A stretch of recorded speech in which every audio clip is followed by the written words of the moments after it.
வணக்கம். ரோமியோ அப்படின்னு ஒரு படம் இன்னைக்கு ரிலீஸ் ஆயிருக்கு. ரம்ஜானை ஒட்டி ரிலீஸ் ஆயிருக்கு. வியாழன், வெள்ளி, சனி, ஞாயிறு அப்படின்னு 4 நாள் கலெக்ஷன் நல்லபடியாக அமையணும்னு எல்லா படமும் வந்திருக்கிற எல்லா படமும் நல்ல விதமான ஒரு கலெக்ஷனை கொடுக்கணும் அப்படின்னு பிரார்த்தனை பண்ணிக்குவோம், வாழ்த்துக்களை தெரிவிச்சுக்குவோம். முதல்ல இந்த ரோமியோ படம் அதை பற்றின என்னுடைய படம் பார்ப்பதற்கு முன்னாடி இருந்த ஒரு அபிப்பிராயத்தை சொல்லணும்னு ஆசைப்படுறேன். இந்த படத்தில் ஒரு மணவரையில் இதில் ஒரு பெட்ரூம் மாதிரி இருக்க ஒரு இடத்துல ஹீரோ விஜய் ஆண்டனி மாப்பிள்ளை கோலத்தில் உட்காந்துருப்பாரு. மணப்பெண் கோலத்தில் அந்த ஹீரோயின் மிருணாளினி ரவி அவங்க உட்காந்துருப்பாங்க. அவங்க கையில் சரக்கு பாட்டில் இருக்கும். என்னடா இது, காலங்காலமாக நம்ம தமிழ் சினிமாவிலையும் சரி, நம்ம தமிழ் குடும்பங்கள்லையும் சரி, அந்த முதலிரவுன்னு சொல்லப்படுகிற அந்த ஃபர்ஸ்ட் நைட் அந்த ரூமுக்கு மாப்பிள்ளை உட்காந்துருப்பாரு. பால் சொம்பு தானே எடுத்துகிட்டு போவாங்க ஹீரோயின்.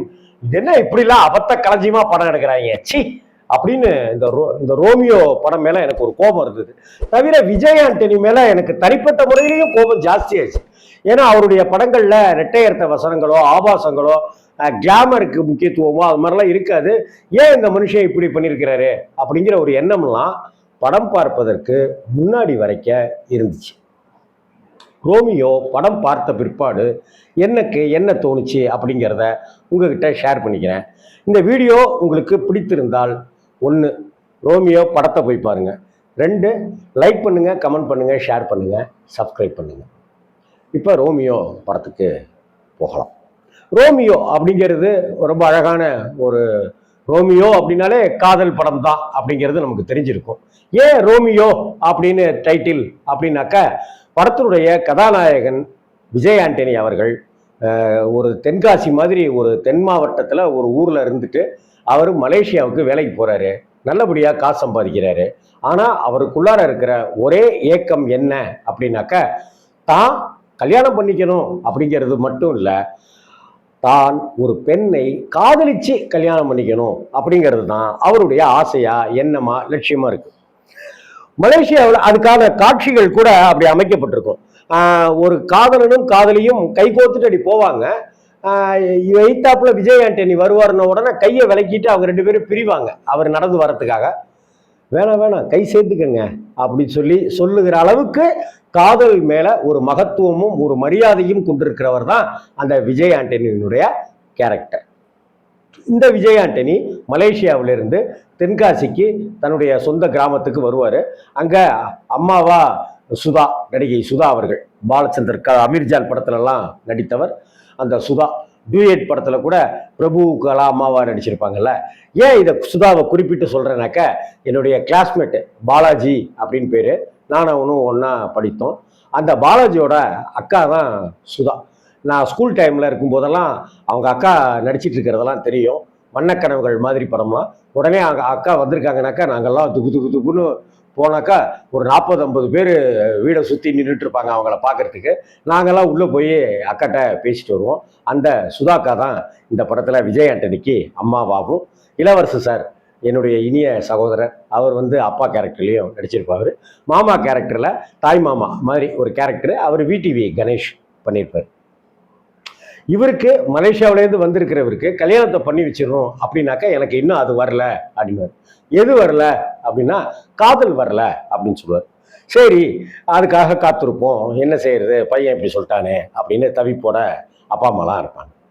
சரி, படத்தினுடைய கதாநாயகன்னு சொல்லியாச்சு. கதாநாயகியை சொல்லணும் இல்லையா? கதாநாயகி சென்னையில் இருந்துக்கிட்டு ஃபர்ஸ்ட் ஓப்பனிங் சீன்லேயே தான் ஒரு நடிகைக்கு பின்னாடி நின்று ஆன்னு பார்க்கிற அளவுக்கு நின்றுட்டு இருப்பாங்க. அவங்க வாய்ப்பு தேடிட்டு இருப்பாங்க.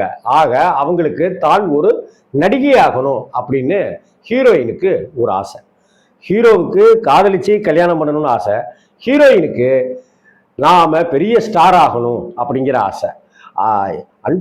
அந்த ஹீரோயினுடைய நண்பர்கள் எல்லாரும் டைரக்டர் ஆகணும்னு ஒருத்தர் இருப்பார், கேமராமேன் ஆகணும்னு ஒருத்தங்க இருப்பாங்க, ஸ்டைலிஷ் அந்த ஃபேஷியல் அந்த சிகை அலங்கார நிபுணராக ஆகணும், ட்ரெஸ்ஸு சென்ஸு அதெல்லாமே பார்க்குறதுக்கு ஆடை வடிவமைப்பாளராக இருக்கிறதுக்கு ஒரு பொண்ணு அப்படின்ட்டுலாம் அந்த ஒரு டீம் இருக்கும். கடந்த 6-7 வருஷமாகவே போராடிட்டு இருப்பாங்க அப்படின்னு சொல்லப்படும். இந்த சமயத்தில் ஊர்லேருந்து ஃபோன் வரும் ஹீரோயினுக்கு. அப்பா யாருன்னாக்கா தலைவாசல் விஜய். தாத்தா இறந்து போயிட்டாரு அப்படின்னு ஃபோன் வரும். உடனே இவங்க கிளம்பி அங்கே ஊருக்கு போக வேண்டிய சூழ்நிலை வரும். ஆனால் இங்கே நம்ம சென்னைக்கு வந்ததனுடைய நோக்கமே நடிக்கிறதுக்கு சான்ஸ் தேடுறது தான் அப்படின்னு இருந்தாலும் கூட அவங்க அப்பாட்டெல்லாம் ஒரு ஐடி கம்பெனியில் நான் வேலையில் இருக்கேன் அப்படின்னு ஒரு பொய்யை சொல்லியிருப்பாங்க. இங்கே வந்து பார்த்தாக்கா தாத்தா இறந்துட்டாரு அப்படின்னு சொல்லி வர சொல்லியிருப்பாங்க. அப்படி தாத்தா வர சொல்லி இறந்துட்டாரு அப்படின்னு சொல்லி ஹீரோயின் வர்ற இடத்துல இப்படி ஒருத்தர் இறந்துட்டாரு அப்படின்னு சொல்லி இரங்கல் தெரிவிப்பதற்காக விஜய் ஆண்டனியும் அந்த குடும்பத்தாரும் வருவாங்க. அந்த சமயத்தில் காதலியை அந்த பெண்ணை ஹீரோயினை ஹீரோ பார்ப்பாரு. சாவு வீட்டில் ஒரு காதல் இறந்து போயிருக்கிற அந்த தருணத்தில் ஒரு காதல் பிறக்க ஆரம்பிக்கும். இப்படிப்பட்ட ஒரு சூழ்நிலையில அந்த பொண்ணை கல்யாணம் பண்ணிக்கிறேன் காதலிக்கிறேன் அப்படிங்கிற விஷயம் எல்லாமே அரசல் புரசலா நேரடியா சொல்லாமலே அவங்களுக்கு தெரிஞ்சிடும். இந்த சமயத்திலேயே தலைவாசல் விஜயோட மனைவிக்கு உடம்பு சரியில்லாம ஹார்ட்ல பிரச்சனை அப்படின்னு வந்துடும். கிட்டத்தட்ட 4 லட்சம் செலவாகும் அப்படின்னு சொன்னப்ப விஜய் ஆண்டனி தான் அந்த பணத்தை கொடுப்பாரு. ஏண்டி நீ ஐடியில் வேலை பார்த்தேன்னு சொன்ன, இத்தனை வருஷம் நீ என்னத்தை சம்பாதிச்சிருங்க அப்படின்னு அப்பா வந்து திட்டிகிட்டே இருப்பார். தலைவாசல் விஜய் எப்போவுமே பொண்ணை வந்து திட்டிகிட்டே இருக்கிற ஒரு கேரக்டராகவும் இருக்கும். இதற்கு அடுத்த கட்டமாக இவங்க சின்ன சின்ன கதாபாத்திரங்களில் நடிக்கிற விஷயம் அவங்களுக்கு தெரிஞ்சிடும். இந்த சமயத்தில் நான் உனக்கு ஒரு வாய்ப்பு வருது, ஹீரோயின் வாய்ப்பு வருது, உடனே புறப்பட்டு வா அப்படின்னு நண்பர்கள் வட்டார சொல்ல பொண்ணு வந்து அம்மா உடம்ப பார்த்துக்கோமா அப்படின்னு சொல்லிட்டு கிளம்ப, இந்த சமயத்தில் தலைவாசல் விஜய்க்கு சின்ன சின்ன கேரக்டர்லாம் தான் பொண்ணு நடிச்சிருக்காங்கிற விஷயம் தெரிஞ்சு டக்குன்னு பிரேக்கப் போட சண்டை வரும். அந்த சமயத்தில் ஹீரோ விஜய் ஆண்டனி வீட்டிலேருந்து ஃபோனும் வரும். இது மாதிரி உங்கள் பொண்ணை என் பையனுக்கு ரொம்ப பிடிச்சிருக்கு அப்படின்னு சொல்லிட்டு, உடம்ப பார்த்துக்கங்கம்மா நான் ஊருக்கு போகிறேன் அப்படின்னு ஹீரோயின் சொன்ன அதே டைலாக்கை தலைவாசல் விஜய் சொல்லுவார். உடம்பெல்லாம் பார்த்துட்டு தேத்தி வச்சுக்க, அடுத்த வாரம் உன் பொண்ணுக்கு கல்யாணம் அப்படின்னு சொல்லுவார். இப்படியான ஒரு இக்கட்டான சூழ்நிலையில் ஹீரோவுக்கும் ஹீரோயினுக்கும் கல்யாணம் நடக்குது. ஆனால் ஹீரோயினுக்கு இந்த கல்யாணத்தில் துளி அளவு கூட கடுகு அளவு கூட இஷ்டம் இல்லை. ஏன்னா அந்த பொண்ணுக்கு தான் இப்படி ஒரு வாழ்க்கை வாழணும்னு ஒரு ஆசை இருக்கே, பெரிய நடிகை ஆகணும்னு ஆசை இருக்கே. அதனால கல்யாணம் ஆனவங்க வீட்டுக்குள்ளார வரும்போதே விஜய் ஆண்டனிக்கு தெரிஞ்சிடும் நம்மளை பிடிக்கலை அப்படின்னு தெரிஞ்சிடும். அடுத்த கட்டமாக கல்யாணமே பிடிக்கல அப்படின்னு விஜய் ஆண்டனிக்கு இந்த விஷயம் தெரிஞ்சிடும். அதனால எல்லாத்தையும் பொறுத்துக்கிட்டு மௌன ராகம், இது மௌன சாமியாரா இருப்பாரு. ஏன் மௌன ராகம் அப்படின்னு சொன்னேன் அப்படின்னு சொன்னாக்க, கிட்டத்தட்ட மௌன ராகம் படத்துலையும் குடும்பத்தினுடைய வற்புறுத்தலுக்காக மோகனை ரேவதி கல்யாணம் பண்ணிக்குவாங்க.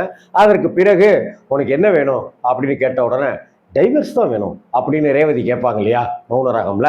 அதே போல எனக்கு டைவர்ஸ் வாங்கி கொடுங்க, எனக்கு கொடுங்க, நாம பிரிஞ்சிடலாம் அப்படின்னு குண்டை தூக்கி போட அதிர்ச்சி ஆயிடுவார் ஹீரோ.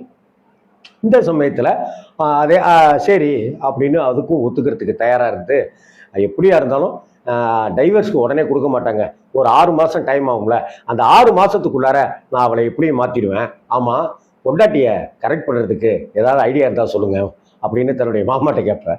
இதை சொல்கிறதுக்கே வெக்கமா இல்லையா? பொண்டாட்டியை கரெக்ட் பண்ணுறதுக்கு யாராவது ஏதாவது சொல்லுவானையா அப்படின்னு விடிவி கணேஷ் சொல்ல, இதையெல்லாம் கேட்டுட்டு இருப்பாரு யோகி பாபு. கிட்டத்தட்ட யோகி பாபுவை சரியாக பயன்படுத்தியிருக்கிற சமீப கால படங்களில் இந்த படமும் ஒன்று அப்படின்னு பாராட்டும். அப்புறம் யோகி பாபு கொடுக்குற ஐடியா, இதை வைத்து கொண்டு பேசுவது, விக்ரம் அப்படிங்கிற ஒரு கதாபாத்திரத்தை வச்சுக்கிட்டு அந்த விக்ரம் அப்படின்ற ஒரு நபராக விஜய் ஆண்டனி பேசுவது, இது எல்லாமே அவங்களுக்குள்ளார ஒரு பாசிட்டிவ் எனர்ஜியை கொடுக்கும். விக்ரம் அப்படிங்கிற ஒருத்தர் பேசுறது, ஃபோனில் பேசுறது, அது எல்லாமே அந்த ஹீரோயினுக்கு ஒரு பாசிட்டிவ் எனர்ஜியை கொடுக்கும். படத்தில் நடிக்கிறதுக்கு அவங்களுக்கு எண்ணங்கள் வந்துக்கிட்டே இருக்கும். ஆனால் விஜய் ஆண்டனி பக்கம் கழுத்தை திருப்பி கூட பார்க்க மாட்டாங்க. அப்படிப்பட்ட ஒரு சூழ்நிலையில் ஒரு கட்டத்தில் ஹீரோயினுக்காக அவர் ஒரு முடிவு செய்வார். என்ன அப்படின்னா, நம்மளே இந்த படத்தை தயாரிப்போம் அப்படின்னு சொல்லி. சரி அப்படின்ன உடனே படத்தில் ஹீரோவுக்கும் ஹீரோயினுக்கும் இன்டிமசியான காட்சியெல்லாம் இருக்குது அப்படின்வாங்க. அப்போ இன்டிமசினா அப்படின்னு கேட்பாரு விஜய் ஆண்டனி. இன்டிமசினா என்ன சார், கொஞ்சம் அப்படி இப்படின்னு கொஞ்சம் நெருக்கமா அப்படி இப்படின்ட்டுலாம் அப்படின்னு உடனே அவருக்கு பயம் வந்துடும், கோபம் வந்துடும். சரி, நான் இந்த படத்தை ப்ரொடியூஸ் பண்ணுறேன், ஆனால் ஒரு கண்டிஷன், இந்த படத்தில் ஹீரோவா நான் தான் நடிக்கணும் அப்படின்னு சொல்லுவார். கிட்டத்தட்ட ரொம்ப காலத்துக்கு பிறகு ஒரு தமிழ் சினிமாவினுடைய ஒரு ஹீரோவை எல்லாரும் கலாய்ச்சி தள்ளுற படம் இதுவாக தான் இருக்கும். கிட்டத்தட்ட விஜய் ஆண்டனியை உன் மூஞ்சியெல்லாம் வச்சுக்கிட்டு எப்படியா நடிப்பீங்க, உனக்கு என்ன நடிக்க தெரியும், சும்மா பேரு வந்து நிப்ப நீனு அப்படி இப்படின்னு விஜய் ஆண்டனியை கலாய்க்கிறது எல்லாமே படத்துல கைத்தட்டல்களை வர வைக்கிற அளவுக்கு சுவாரஸ்யமாக்கப்பட்டிருக்கு அப்படிங்கிறது ஒரு முக்கியமான விஷயம். படத்தை எந்த இடத்துலையுமே தொய்வில்லாத வடி ஒரு காமெடி கலந்த ஒரு ரொமான்டிக்கோட ஒரு காதலும் சொல்லி ஒரு சென்டிமெண்ட்டுகளையும் புகுத்தி சொல்லுகிற ஒரு டிராமாவா போய் இது இந்த இந்த படத்தை தயாரிச்ச விஜய் ஆண்டனி நிஜத்திலையும் அவர் தான் தயாரிச்சிருக்காரு. இப்போ இந்த படத்துக்குள்ளார அவர் தயாரிச்சு ஹீரோவா நடிக்கும் போது ஏற்படுகிற விஷயங்கள்லாம் என்னென்ன, ஃபர்ஸ்ட் எடுத்த உடனே காட்டப்படுகிற ஒரு ஒரு வன்முறை சம்பவமா இருக்கட்டும், அந்த வன்முறை சம்பவத்துல நெருப்பெல்லாம் எரிந்து போகிற அந்த தருணமா இருக்கட்டும், அப்ப ஜனனி ஜனனின்னு அவர் கத்திட்டு இருக்கிற அந்த விஷயமா இருக்கட்டும், இதையெல்லாம் அங்கங்க கட் ஷாட்டா அவர் வைக்க நெருப்புனாலே அவருக்கு ஒரு பயம் அப்படிங்கிற ஒரு விஷயத்தையும் காட்சிப்படுத்தி சொல்லியிருக்கிற விதம், இதை அடுத்து அவங்க யாரு, அந்த பொண்ணு யாரு அப்படிங்கிற விஷயம், இந்த விக்ரம் அப்படிங்கிற விஷயத்துல விக்ரம்ங்கிற ஒரு கேரக்டர்ல விஜய் ஆண்டனி தான் பேசினாரு, தன்னுடைய கணவர் தான் இதெல்லாம் பேசி நமக்கு ஒரு பாசிட்டிவ் எனர்ஜியை கொடுத்தாருன்றது அந்த மிருணாளினி ரவிக்கு எப்ப தெரிய ஆரம்பிச்சுது. அதுக்கப்புறம் இந்த டைவர்ஸ் நடந்ததா அல்லது விஜய் ஆண்டனிய அவங்க புரிந்து உணர்ந்து தெளிந்து ஏத்துக்கிட்டாங்களா அப்படிங்கிற விஷயத்தை எல்லாத்தையும் சொன்னதுதான் இந்த ரோமியோ அப்படிங்கிற திரைப்படம். இந்த படத்துல நான் நினைத்தது போல ஆபாசம் கிடையாது, இரட்டையர்த்த வசனங்கள் கிடையாது, அபத்தமான காட்சிகள் கிடையாது, லாஜிக் மீறல்கள் அப்படின்ட்டுலாம் எதுவும் கிடையாது. படத்தினுடைய ஆரம்ப காட்சிகளும் டைவர்ஸ் கேட்கிற காட்சிகளும் மௌன ராகத்தை நினைவுபடுத்தினாலும் கூட இது அந்த மாதிரியான ஒரு படமாக இல்லாம ஒரு காமெடி ட்ரீட்மெண்ட்டோடையே இதை கொண்டு போன விதம் ரொம்ப அழகாவே கையாளப்பட்டிருந்தது. அதே போல சென்டிமெண்டான விஷயங்களா இருக்கட்டும், அதற்கப்புறம் விஜய் ஆண்டனி வந்து சொல்லுகிற ஒவ்வொரு விஷயங்களும் அந்த அவங்களுக்குள்ளார ஒரு பாசிட்டிவ் எனர்ஜி ஏற்படுகிற அந்த விஷயங்களா இருக்கட்டும், இதை எல்லாத்தையும் அவ்வளவு அழகான நேர்த்தியோட இயக்குனர் புதிய இயக்குனர் விநாயக் வைத்தியநாதன் பண்ணியிருக்காரு அப்படின்னு தான் தோணுது. கதை விவாதத்திலையும் வசனங்கள்லையுமா ஹெல்ப் பண்ணியிருக்கிறதா வைத்தியநாதன் அப்படின்னு டைட்டில் வருது. அநேகமா விநாயகோட அப்பா தான் அது அப்படின்னு நினைக்கிறேன். அவங்க அப்பா ஒரு உதவி டைரக்டரா பல வருடங்கள் இருந்ததாகவும் அவர் இந்த படத்தை அவர் இதுவரைக்கும் ஒரு படத்தை டைரக்ட் பண்ணலைங்கிறதுக்காகவும் இந்த படத்தை அதுக்குள்ளார அவரை அப்பாவை வர வச்ச ஒரு பெருமையும் இந்த இயக்குனருக்கு இருக்கிறதாகவும் நான் படித்தேன். அது கரெக்டுன்னு தான் தோணுது எனக்கு. அதே போல டைட்டில் டைரக்ஷன் கார்டு முடியும் போது டைரக்ஷன் வைத்தியநாதன் அப்படின்னு வந்துட்டு அதுக்கப்புறம் விநாயக் வைத்தியநாதன் அப்படின்னு வர்றது கூட மகன் தந்தை காட்டும் உதவியா அப்படி நான் ஃபீல் பண்ணேன். உண்மையிலேயே கிரேட் அந்த டைரக்டருக்கு, புது டைரக்டர் அவரு. மற்றபடி இந்த படத்துல இன்னும் எனக்கு ரொம்ப பிடித்த அம்சம் என்னன்னாக்கா, பொதுவா விஜய் ஆண்டனி இடியே விழுந்தாலும் எக்ஸ்பிரஷனே காட்டாத ஒரு நடிகராக தான் இருப்பாரு. ஆனா இந்த படத்துல அவருக்கு காமெடி ஓரளவு ஒர்க் அவுட் ஆயிருக்கு. கூடுமான வரைக்கும் அவர் நடிக்கவும் செஞ்சிருக்காரு அப்படின்னு தான் சொல்லணும். இன்னும் சொல்ல போனா அந்த மிருணாளினி அந்த ரவி அந்த கதை அந்த அந்த கேரக்டர் வந்து அவங்க பல இடங்கள்ல நல்லா பண்ணியிருந்தாலும் கூட பெரும்பான்மையான காட்சிகள் முகத்துல உம்முன்னு இருக்கிறதுனாலயோ என்னமோ அவங்க இன்னும் ஸ்கோர் பண்ணாம ஒரே விதமான முகபாவனைகள் தான் இருக்கு அப்படிங்கிற மாதிரி நான் ஃபீல் பண்ணேன். குறிப்பா கிளைமாக்ஸ்ல ஒரு ஃபைட் வரும். அந்த ஃபைட்டு சமயத்துல நெருப்பெல்லாம் எரியும். அந்த சமயத்துல விஜய் ஆண்டனி காப்பாத்துற அந்த சீன்ல கூட இன்னும் அவங்க பெட்டரா நடிச்சிருக்கலாமோ அப்படின்னு தோணுச்சு. இந்த படத்தினுடைய இசைக்கு வந்து கண்டிப்பா மார்க் கொடுக்கணும். பிரமாதமான ஸ்கோர் பண்ணியிருக்கிற பிஜிஎம்மாக இருக்கட்டும், செல்லமே மாதிரியான 2-3 பாடல்கள் வந்து ரொம்ப காதுக்கு இனிமையாகவும் நேர்த்தியாகவும் இருந்தது. அந்த இசையும் இந்த படத்தில் குறிப்பிட்டு சொல்லணும். மயூரி அப்படியே கண்டிப்பாக. ஆக இசையமைப்பாளர் பரத் தனசேகருக்கும் மனமார்ந்த பாராட்டுக்களை நாம சொல்லணும்.